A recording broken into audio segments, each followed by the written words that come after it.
support in Indian Wells. Look at this. I mean, this was in Australia. Court 6 literally had a line. I know I'm exaggerating, but it went for miles at the Aussie. It was wild scenes there. Ali, can you remember a women's star who gets this type of support wherever she goes?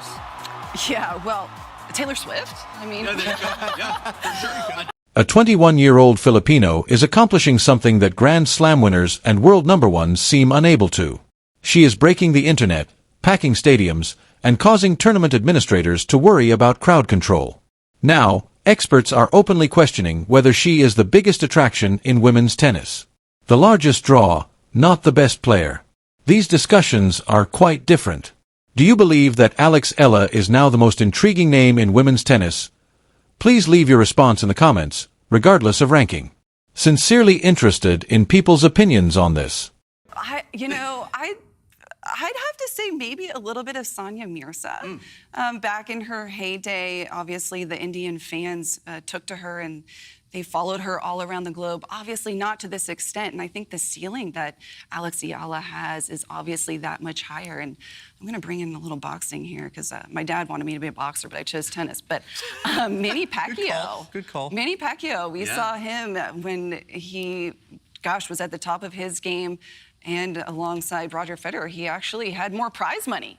So I think that if Eala, can keep doing well with her tennis, who knows? The sky's the limit on the court, off the court. I mean, she could be rolling in it, if you will. Yeah. Let's begin with a figure that has no right to exist. 171,000 people watched Alex Eala's pre-match press conference at the 2026 Australian Open. 80,000 has been pulled by Novak Djokovic. 9,000 were pulled by Aryna Sabalenka. If necessary, read that again gently. 9,000 people watched the world's top women's players' press conference. She is a multi-Grand Slam champion who dominates matches with the kind of strength that makes opponents appear to have attended the wrong event.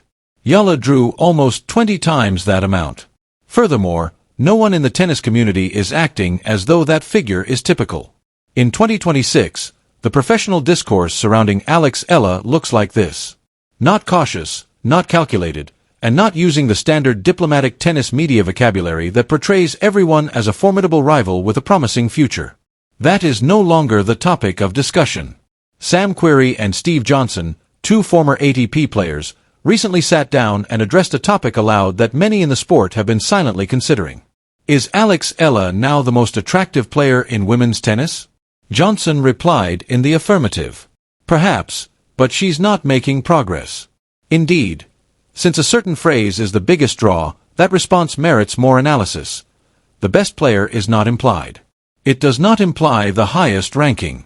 It refers to who assigns seats, crashes internet servers, and causes organizers to worry about crowd control before a game even begins. In 2026, the case for Eala is actually hard to refute on that particular issue. This current surge of expert attention really began to build in Australia, so let's return there. People covering Eala's bouts at the Australian Open described the environment as crazy, with queues that seemed to go on forever, crowds that, based only on ranking, lacked a rational explanation. The kind of pre-match atmosphere that Grand Slam organizers typically associate with top seeds in quarterfinals was created by a player who was ranked outside of the top 30 at the time. It felt more like a concert attendance than a tennis crowd due to the massive, boisterous Filipino fan presence. For background, players from fervent countries are not the first to exhibit this phenomena.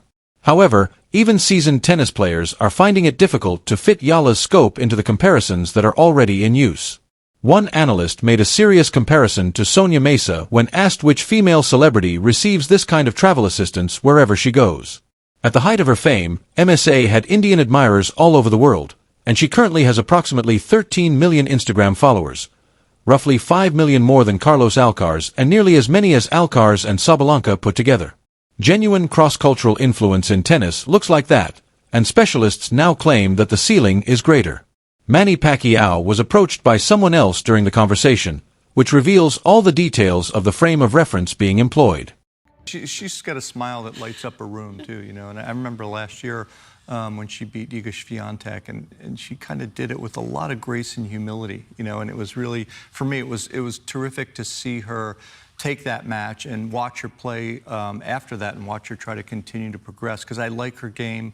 Obviously, She wants to get better than where she is now, than 32 in the world, but she's got a lot of good hand-eye coordination and ability to take the ball early and redirect. But the fan stuff is always fun for me, because whenever you see players from smaller countries, the fans are so passionate when they get up to the top. It's interesting, Ali mentioned Sonia Mirza. She has nearly 13 million followers on Instagram. That's 5 million more than Carlos Alcaraz, and nearly as many as Alcaraz and Sabalenka combined. So that's how big Sonia Mirza is, was, and will be. But Eala going to be seeded for the first time at a 1,000. To find out who she will play in the second round, check out the draw. At his best, Pacquiao was among the most well-known athletes worldwide. In the Philippines, his battles were national spectacles. His schedule caused the entire nation to restructure. In terms of total prize money and endorsement revenue, he was reputedly making as much as Roger Federer during the height of his career. The discourse has officially strayed from the norm when tennis commentators begin to point to Manny Pacquiao as the closest analogy they can find. To be clear, these similarities are not being made by fans. These are former professional athletes and commentators who have devoted their careers to observing the sport and attempting to maintain objectivity. Since the fan support isn't merely emotional and doesn't originate from nowhere, let's discuss what is truly causing this. Eala is producing something the sport hasn't quite seen in this exact shape previously due to a certain set of characteristics. First of all, the narrative is remarkably captivating. Eala received training at the Rafael Nadal Academy. She was raised away from home and honed her skills in one of the most fiercely competitive tennis environments in Spain. She rose through the junior levels, won junior Grand Slam titles, and then started the arduous process of turning junior achievement into professional outcomes on the main tour, where, as any tennis fan knows, the majority of junior champions quietly vanish. There is a harsh pathway from junior star to serious WTA presence, and most players not fulfill their promise. Eala persevered, and she did so in a way that struck a profound chord with her waiting and observing fan base.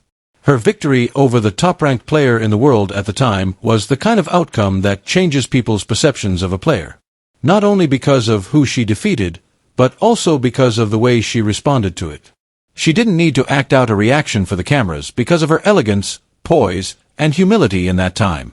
Such actions are remembered. It fosters a particular kind of loyalty that is difficult to cultivate. Second, she represents a sizable and mostly unexplored market for tennis. One of the world's fastest-growing regions for sports consumption is Southeast Asia. Global sports organizations have spent years attempting to find out how to take advantage of the Philippines and the surrounding region's digital penetration, social media participation, and desire for live sports programming. Eala appeals to more than just that market. She represents that market in a more visible and intimate manner. There is more going on than just sports appreciation when a Filipino fan listens in to watch her play, travels across a continent to watch her at a Grand Slam, or keeps refreshing a web page until the stream loads. It is the pinnacle of an individual sport's cultural representation. It's witnessing someone who resembles you and hails from your hometown compete on the world's largest stages. Rankings don't power that emotional engine. It is based on identity. Additionally, identity moves more quickly than nearly everything else in the sports marketing and media world of 2026. Thirdly, she plays good tennis. Influence without performance is a brief story, thus this component is crucial. Eala is really talented technically. The hand-eye coordination is superb. Coaches have identified her ability to take the ball early and reroute it to alter a point's geometry before an opponent has a chance to reset as a true weapon. Is not only aesthetically pleasing but also structurally sound. It causes issues that players who are ranked higher than her have found difficult to resolve. She had a lot of momentum going into 2026, made significant progress in Dubai, and climbed 16 places in the rankings to a career high of number 31 in late February. Because of that ranking, she has a first round by going into Indian Wells, one of the largest combined events on the circuit. She also has a season record of 106, which indicates that she is participating, winning, and improving. This is not a widely shared tale about a player who has trouble on the court, but is well-liked on social media. The on-court findings are improving, and the timing of that improvement has coincided with the increase in public awareness in a way that supports both. This is the point at which the scenario becomes truly intriguing from a structural and business perspective. Directors of tournaments in the Middle East and Southeast Asia have publicly compared her ability to draw crowds to that of Manny Pacquiao. Novak Djokovic has described the rise surrounding her as a good problem for tennis since she has witnessed everything in the sport and is not readily impressed by anything. You've joined a completely different type of player when Djokovic characterizes your fan base as a positive issue for the sport. Logistical challenges are already being caused by the attendance patterns. Crowds for her bouts that beyond the capacity of the facility. When a player outside of the top 30 generates demand that belongs in a different tier, organizers have to deal with unexpected scenarios. The next event is Indian Wells, and those who are keeping an eye on these matters anticipate strong support from Filipino fans. Sonia Mira's global representation of Indian tennis is the comparison that keeps coming up and is worth considering. MRSA developed a model for how a player from an unconventional tennis market may develop a global fan base that outlived their professional career. Her 13 million Instagram followers are not a result of her being the greatest tennis player of her generation, but rather of her significance to a sizable and fervent following. She was a well-known member of the community and an accomplished tennis player. Eala's ceiling on that dimension is now higher, according to the analysts. Higher, not gently, not with a lot of qualifications. And that framing is currently supported by the data. A press conference that received 171,000 views compared to Djokovic's 80,000 is hardly an anomaly. That's a clear indication of who the audience came to watch. The younger audience, who will shape the sports industry's commercial environment over the next 20 years, is choosing who to follow on social media, so that's another reality that needs to be addressed.